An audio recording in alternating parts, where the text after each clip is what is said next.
Okay, here's a big one. I'm not going to do this edge of it because it's going up into my lid.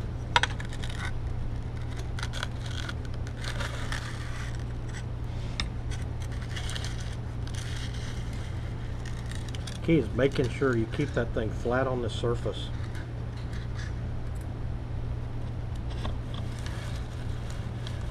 That'll keep it right smack dab in the middle. Turn around the corner to the end, and I'm going to pull it out just a little bit. Up it right at the end,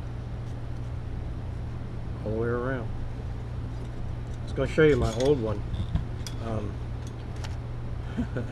I have wore the linoleum off of this thing.